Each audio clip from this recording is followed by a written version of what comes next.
Circle माने वृत्त, ठीक है, सर्कल वृत्त। चलिए भाई क्या होता है सर्कल जाने का, ठीक है। सर्कल किसे कहते हैं? देखो पहले हम लोग जानते हैं कि सर्कल में कोई भी एज वर्टेक्स लाइन नहीं होती है ना। ये एक सिंपल गोला होता है जो बिंदु को डैश डैश डैश करके जो बहुत सारे बिंदु होते हैं, जैसे लाइन बनाई जाती है, लाइन सेगमेंट बनाया जाता है, रे बनाया जाता है, उसी से एक सर्कल बना दिया जाता है, ठीक है। तो सर्कल, अच्छा ये बात तो हम लोग जानते हैं ना कि लाइन किसको कहते हैं, लाइन सेगमेंट किसको कहते हैं, और रे किसको कहते हैं, है ना। लाइन होता है जिसके नो फिक्स पॉइंट, कोई भी फिक्स पॉइंट ना हो, जिसको किधर भी बढ़ाया जा सके, जैसे ये है, इसको इधर भी बढ़ा सकते हैं, इसको इधर भी बढ़ा सकते हैं, तो इसका ये सिंबल भी हो जाता है ना। जैसे कोई लाइन है ए बी, है ना, जैसे ये है, यहाँ पे ए है, यहाँ पे बी है, तो इसको ऐसे भी लिख सकते हैं, ए बी के ऊपर ये वाला एरो बना देंगे, क्योंकि इसको दोनों तरफ एक्सटेंड किया जा सकता है। और वैसे ही कोई लाइन होती है, मान लेते हैं कोई लाइन है ना, ये कोई लाइन है, इसमें से इतना हिस्सा काट लिया है बी, है ना, तो ये इतना हिस्सा क्या हो गया, लाइन सेगमेंट हो गया है। तो लाइन सेगमेंट में क्या होता है, दोनों फिक्स पॉइंट होते हैं, है ना, क्या लिखते हैं, बोथ फिक्स पॉइंट, दोनों ही फिक्स पॉइंट होते हैं। ये हम लिख के इसलिए बता दे रहे हैं क्योंकि ये बहुत बच्चों को पता नहीं होता है, बहुत आवश्यक भी होता है, कभी कभी सीधे पूछ लिया जाता है क्वेश्चन, पॉइंटर में बन जाते हैं, ठीक है। तो इसको क्या लिख सकते हैं हम, इसको लिख देंगे हम ए बी के ऊपर ये, ठीक है, मतलब फिक्स है, अब किधर भी नहीं बढ़ सकता है। और दूसरा होता है रे, जिसका स्टार्टिंग पॉइंट फिक्स होता है ना, क्या लिखेंगे, विच है fix starting point, fix starting point, है ना, जिसका स्टार्टिंग पॉइंट फिक्स हो, जैसे यहाँ फिक्स और इधर कहीं भी जा सकती है ना। तो ये अगर ए बी है तो क्या लिखेंगे, ए बी, ए बी के ऊपर ये, है ना। तो इससे अगर ये हमको साइन पता है सब, तो देख के ही बता देंगे, है ना, कि कौन लाइन है, कौन लाइन सेगमेंट है और कौन रे है। चलिए लौटते हैं अपने टॉपिक पर। सर्कल, सर्कल में बेसिक बेसिक बातें बहुत जानने लायक होती हैं, तो एक एक करके हम आपको बताते हैं, ठीक है। सर्कल क्या होता है, चलिए पहले सर्कल बना ही देते हैं।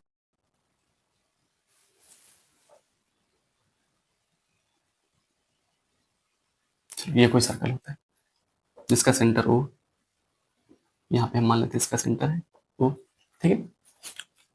चलिए देखो, सेंटर से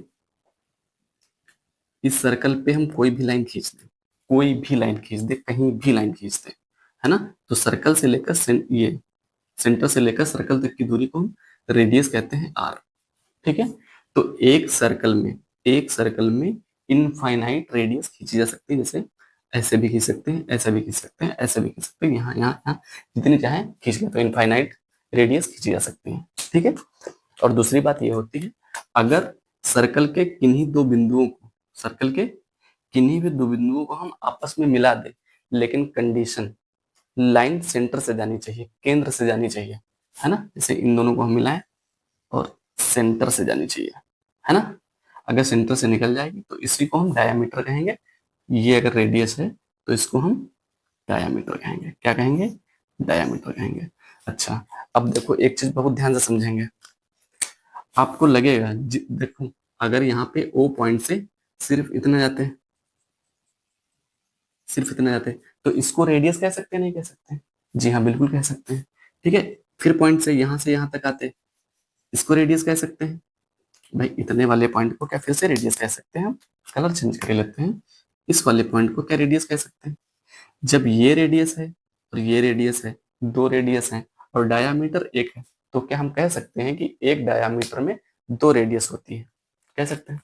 तो यहाँ से पहली बात हम क्या कह सकते हैं कि डायामीटर एक जो होता है दो रेडियस के बराबर होता है, कह सकते हैं ये बात, है ना। तो यहाँ से एक रिलेशन निकल आता है, तो आर इक्वल टू क्या निकल आता है, डी बाई टू। हम ये भी तो कह सकते हैं कि रेडियस जो होती है डायामीटर की आधी होती है ना। तो यहाँ से एक रिलेशन ये निकल आता है, चाहे ये बोल लें चाहे ये बोल लें, बात दोनों से, इसको बोलेंगे हम relation between radius and diameter, क्या कहेंगे, relation between radius radius and diameter. यहाँ तक बात करेक्ट है? चलिए भाई, ठीक है। देखो जैसे हम पढ़ते थे, बाकी अभी पढ़ के आए हैं कि स्क्वायर होता है, रेक्टेंगल होता है ना, ट्रेपेजियम है, इनकी जो सरकमफेरेंस सॉरी पेरीमीटर होता था, उसी को इसमें सरकमफेरेंस कहा जाएगा। ठीक है, जैसे मान लेते हैं हमारा पॉइंट ये है ना, ये यहां से हमने चलना स्टार्ट किया, यूं यूं, ठीक है, चलते जा रहे हैं और हमको लौट कर इसी पॉइंट पे आना है ना। ये देखो, चल के लौट कर हम इसी पॉइंट पे आ गए जहां से चले थे। तो इसको हम बोलेंगे सरकमफेरेंस, इसको हम बोलेंगे सरकमफेरेंस। ये बहुत यूज होगी जब क्वेश्चन आप पूछा जाएगा कि कोई एक बच्चा स्कूल जाता है, साइकिल चला कर जा रहा है, तो वो जैसे इतने चक्कर काटती है साइकिल, तो उसकी डिस्टेंस बताओ, क्योंकि साइकिल जो एक चक्कर काटेगी, माने उसका पहिया जितना भी एक चक्कर काटेगा, तो उसकी पेरीमीटर के बराबर ही वो चक्कर काट पाएगा, है ना। तो उसमें यूज होगा। तो सरकमफेरेंस क्या होता है? सरकमफेरेंस क्या लिखेंगे भाई दूसरे नंबर पर?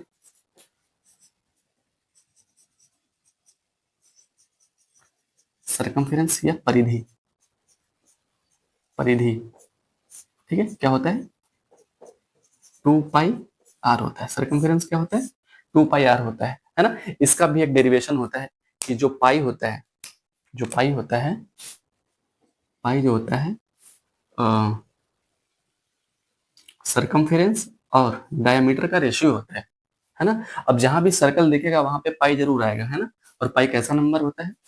कांस्टेंट वैल्यू होती है, 22/7 बोले या 3.14 कहें, है ना। तो डायमीटर की जगह पे हम क्या लिख सकते हैं? 2 आर लिख सकते हैं। तो सरकमफेरेंस क्या हो जाती है? 2 पाई आर हो जाती है। मतलब पाई का दोगुना करा के रेडियस से इंटू करा दिया जाता है।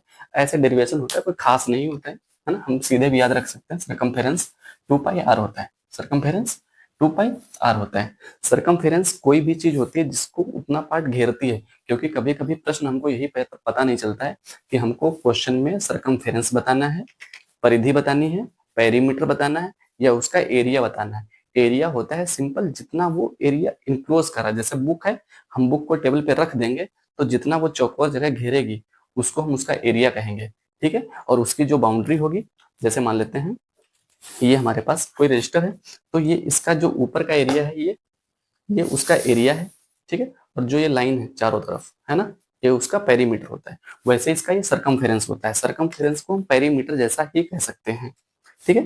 और इसका एरिया क्या होगा? एरिया इसके भीतर की जगह होगी, ये, है ना, जितनी जगह ये घेरेगा, जितनी जगह ये घेरेगा, उसको हम एरिया कहेंगे, ठीक है। ये वाला पार्ट एरिया कहलाएगा। तो एरिया इक्वल टू क्या फार्मूला हो जाएगा? एरिया हम क्या बोल सकते हैं? एरिया हम कह सकते हैं पाई आर स्क्वायर। क्या कह सकते हैं? पाई आर स्क्वायर, ठीक है। देखो अगर सेमी सर्कल पूछ दिया जाए, देखो अब कहानी यहीं से, देखो हम अलग नहीं बताएंगे, इसी में समझ लीजिए। सेमी सर्कल क्या होता है? सेमी का मतलब होता है आधा। जब सर्कल आधा कर देंगे हम, सर्कल आधा कर देंगे, तो उसका सरकमफेरेंस तो बदल जाएगा। सरकमफेरेंस बदलेगा, तो वो कैसे बदलेगा वो अभी हम बताएंगे। एरिया इसका जस्ट आधा हो जाएगा, तो क्या बोलेंगे? पूरे का पाई आर स्क्वायर होता है, तो इसका आधा हो जाएगा, है ना। लेकिन सरकमफेरेंस कैसे बदल जाता है, तो सरकमफेरेंस समझेंगे।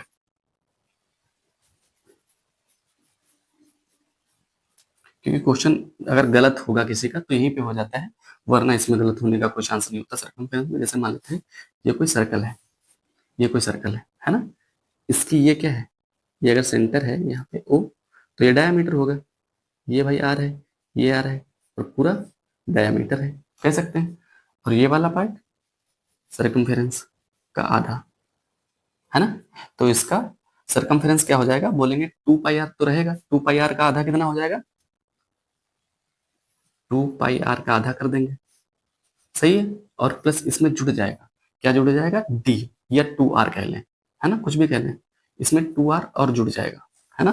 तो 2 से 2 यहाँ पे कैंसिल हो जाएगा, तो क्या हो जाएगा? पाई आर प्लस 2 आर, कह सकते हैं। यहाँ से आर कॉमन ले लेंगे, पाई प्लस 2 बचेगा, इतना यूनिट, है ना। तो सरकमफेरेंस कितना बचेगा सेमी सर्कल का, है ना। सरकमफेरेंस ऑफ सेमी सर्कल, ठीक है। ऐसे ही क्वाड्री सर्कल का पूछा जा सकता है।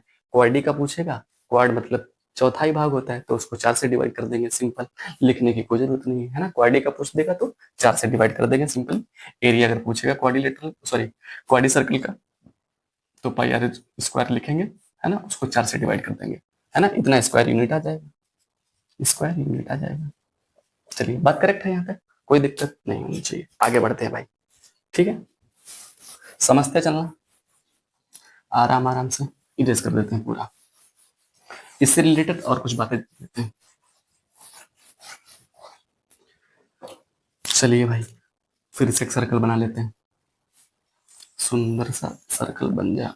चलिए, गोल सा बन गया थोड़ा बहुत। चलिए, ये इसका पॉइंट वो है, बीच में ही है ना, चलो नजदीक से ज्यादा दिखता नहीं है। चलिए, इसका ये हो गया। अब देखो, सरकमफेरेंस हमने जान रखा है पूरी, एरिया हम बता ही दिए, रेडियस जान गए हैं, डायमीटर जान गए हैं, ठीक है, इतनी बात हम जानते हैं। चलिए, अच्छा, एक होता है कॉर्ड। कॉर्ड क्या होता है?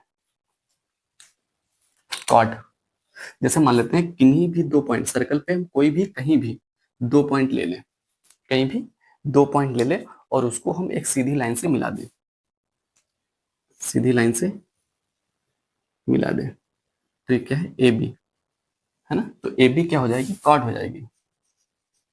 तो यहाँ पे कॉर्ड क्या हो जाएगा, ए बी। ए बी क्या है, सिंपली कॉर्ड है, सही है। कॉर्ड क्या, अच्छा कोई भी, हमने क्या बोला, कहीं भी दो पॉइंट ले लें, कहीं भी दो पॉइंट ले लें, जैसे हमने एक पॉइंट यहाँ पर ले लिया सर्कल पे और एक पॉइंट यहाँ पे ले लिया है ना, अगर इसको भी मिला दें, सेंटर से होके चला गया, बस। अब की बात फर्क क्या हो गया, यहाँ पे सेंटर था हमारा, यहाँ से होके चला गया, तो क्या ये भी कॉर्ड है? तो बोलेंगे यस, ये भी कॉर्ड है। तो वृत्त की, सर्कल की सबसे बड़ी जीवा या सबसे बड़ी कॉर्ड, कॉर्ड को जीवा भी कहते हैं ना, सबसे बड़ी जीवा डायामीटर होती है, ठीक है, सबसे बड़ी जीवा डायामीटर होती है, ठीक है, कॉर्ड को जीवा कहते हैं, क्या लिख देते हैं, जीवा, है ना, जीवा कहते हैं, ठीक है। तो कोई भी सर्कल की सबसे बड़ी कॉर्ड क्या होगी, डायमीटर होगी। क्या सर्कल में एक दो चार पांच कितनी कॉर्ड खींची जा सकती है, जितनी मर्जी उतनी खींच लीजिए, ठीक है। चलो, इतना पार्ट हम डिलीट कर देते हैं, आई मीन इरेज कर देते हैं, ठीक है, इतना पार्ट हमने इरेज कर दिया। चलो, इसको नहीं इरेज करें क्योंकि यहाँ से अभी और चीजें बतानी है। चलो, ठीक है, अब ये क्या है, ए बी एक कॉर्ड है, ठीक है। अच्छा, कॉर्ड क्या होता है, कॉर्ड किसी, अब देखो, कॉर्ड ने क्या किया, सर्कल को दो हिस्सों में बांट दिया है ना, कॉर्ड को खंड बोलते हैं, ठीक है, कॉर्ड सेक्टर कहते हैं, ठीक है, क्या कहते हैं, सेक्टर, सेक्टर, दो खंडों में बांट दिया, एक बड़ा खंड हो गया, एक छोटा खंड हो गया है ना, यह सर्कल को दो पार्ट में बांट दिया है ना, एक ये सर्कल हो गया है और एक ये सर्कल हो गया है ना, तो इसको हम क्या बोलेंगे, सेगमेंट बोलेंगे, क्या बोलेंगे, सेगमेंट कहेंगे। तो दो सेगमेंट बन गए, मेजर सेगमेंट और माइनर सेगमेंट, क्या बोलेंगे, major segment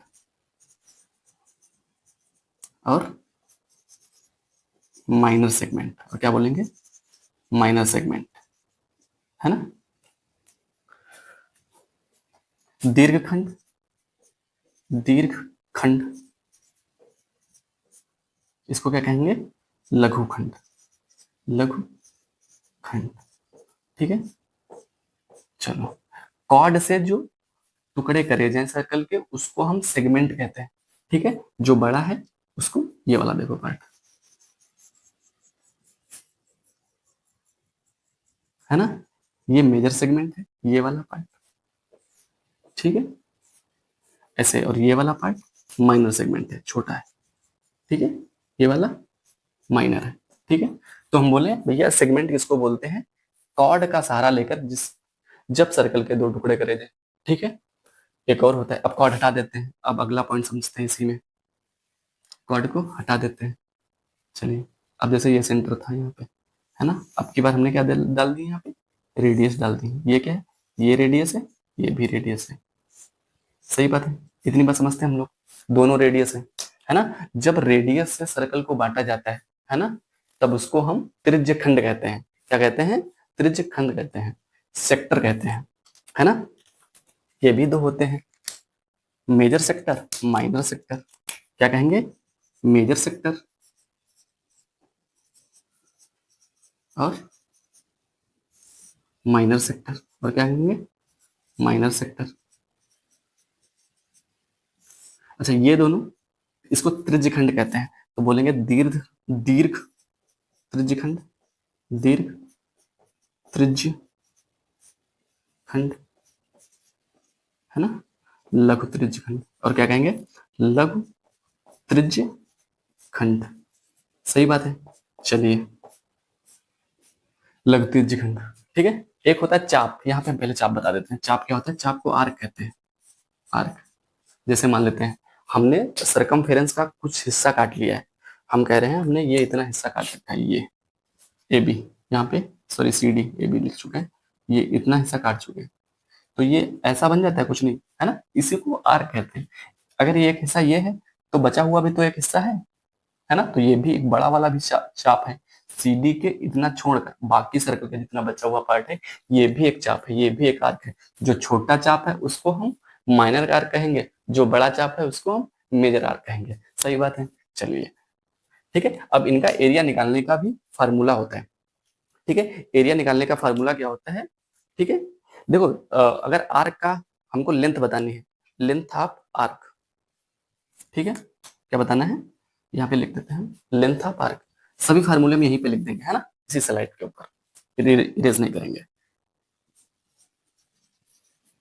length of arc Hindi में क्या बोलेंगे, चाप की लंबाई, चाप की लंबाई। चाप की लंबाई क्या लिखेंगे, तो हम जितना जितना होगा यहाँ पे, जैसे मान लेते हैं ये वाला आर्क हमको चाहिए, ये, ठीक है, ये, ठीक है, ये वाला आर्क, ठीक है। तो यहाँ पे कुछ कोण बनेगा, है ना, तो क्या लिखेंगे, theta upon 180 into pi r, ठीक है। बस सिंपल सा हम इतनी बात याद रखेंगे, क्या होता है, theta upon 180 into pi r. सही बात है। चलिए, ठीक है। फिर सेक्टर का एरिया निकालते हैं। सेक्टर क्या होता है, त्रिज्य खंड। अब जैसे देखो, ये भी तो रेडियस ही है, फिर से बना देते, साफ बना देते हैं, है ना, फिगर बना देते हैं, बाकी यही पे लिख देते हैं, ठीक है। ये लेंथ ऑफ आर्क तो समझ आ गया होगा। चलिए, एक तो बढ़िया सर्कल बना देते हैं, ये, ठीक है, ये इसका पॉइंट ओ है, ये रेडियस है, एक ये रेडियस है, ठीक है। तो हम क्या बोल रहे हैं, जो हमको अगर त्रिज्यखंड, हमने क्या बताया था, सेक्टर जो बनता है वो रेडियस, क्योंकि त्रिज्या त्रिज्यखंड, और त्रिज्या क्या होती है, रेडियस। तो नाम से ही समझ जाएंगे, है ना, मतलब ये दोनों चीजें बेसिकली, ये और ये, है ना, ये रेडियस से बनती है। मतलब कि रेडियस इनको दो इक्वल पार्ट्स में डिवाइड करता है ना, मेजर सेक्टर और माइनर सेक्टर में, ठीक है। इसका देखो, अगर हम पूरे का एरिया निकालने के लिए क्या करते हैं, भाई पूरे का एरिया हम क्या निकालते हैं, अगर हम देखो पहले हम इसका लिख देते हैं एरिया, तब आराम से समझ जाओगे, ठीक है। तो एरिया ऑफ सेक्टर क्या हो जाएगा, एरिया तो बोलेंगे थीटा अपॉन 360, है ना, इंटू पाई आर स्क्वायर। क्या लिखेंगे, पाई आर स्क्वायर। देखो इसको समझने का सबसे सही तरीका ये हो सकता है कि हम देखो पहले मान लेते हैं हम इतने एंगल का हम निकालना चाहते हैं, तो हम थीटा ले लेंगे, हम थीटा ले लेंगे। अगर हम पूरे का एरिया निकालते हैं तो थीटा की जगह पर क्या ले लेंगे, 360। क्या ले लेंगे भाई, 360, क्योंकि हमको पूरे का चाहिए। तो 360 डिवाइड बाई 360, है ना, इंटू पाई आर स्क्वायर, है ना। तो 360 से 360 कट जाता है, तो पूरे का एरिया कितना आ जाता है, पाई आर स्क्वायर। तो इसमें हमको, लेकिन हमको तो सिर्फ इतने का चाहिए, तो इसी की जगह पे हम थीटा लेंगे, है ना। ये बहुत छोटी सी बात आपको समझ आई होगी, है ना, इसको हम हटा देते हैं, ठीक है। तो क्या हो जाता है, theta upon 360 into pi r square. क्या बात समझ आती है यहाँ तक, कोई दिक्कत। चलिए भाई, है ना। सेगमेंट का एरिया कैसे निकालते हैं, एरिया सेगमेंट। चलो, सेगमेंट जो होता है, हमने क्या बताया, सेगमेंट जो होता है कॉर्ड की मदद से बनाया जाता है। कॉर्ड जो होता है सर्कल को दो इक्वल इक्वल नहीं सॉरी दो हाफ में डिवाइड कर देता है, तो उससे हमको सेगमेंट मिलता है, उससे हमको सेगमेंट मिलता है। तो सेगमेंट का एरिया क्या होता है ना, तो इसका एरिया लिखेंगे, इसका एरिया क्या होता है, ठीक है। अगर ये समझ आया तो ये भी समझ आएगा आराम से, ठीक है। तो इसमें क्या होता है, हम सिंपली आर स्क्वायर को बाहर रख देते हैं, ठीक है। क्या करते हैं, आर स्क्वायर को बाहर रख देते हैं, ठीक है। और ऊपर लिखते हैं पाई थीटा अपॉन 360, है ना, और इसमें से माइनस कर देते हैं, ठीक है, क्योंकि अभी हम बताएंगे क्यों माइनस करते हैं। इसका रीजन क्या होता है, 1/sin थीटा को माइनस कर देते हैं, इसको 1/sin थीटा को माइनस कर देते हैं, ठीक है। अब देखो, अब इस सर्कल को थोड़ा समझना फिर से। देखो, याद करने के लिए क्या है, अगर आप याद करना चाहो तो याद तो हो जाएगा, इसमें कोई बहुत बड़ी चीज नहीं लिखी है, लेकिन थोड़ा समझ लोगे, अगर याद रह जाए तो अच्छी बात, नहीं तो फार्मूला तो याद करना ही करना है ना। ये सर्कल, ठीक है, ये हमने क्या बताया था, एक जैसे हमने सेक्टर डाल रखा है, ठीक है, एक सेक्टर डाल रखा है, ठीक है। अब हमको इसमें हमको सेक्टर का एरिया चाहिए, सॉरी सेगमेंट का एरिया चाहिए, इसका सेगमेंट का एरिया चाहिए। देखो, ये देखो कुछ कुछ वैसे तो लिखा है भाई, अगर देखा जाए तो theta upon 60 pi r square, ये तो लिखा है pi r square theta upon 360, यही तो लिखा है। और उसमें से हम 1/2 साइन थीटा घटाते हैं, क्योंकि हमको सिर्फ इतने भर का एरिया चाहिए होता है। जैसे हम सेगमेंट निकालें तो ये रेडियस, ठीक है ना, तो सॉरी,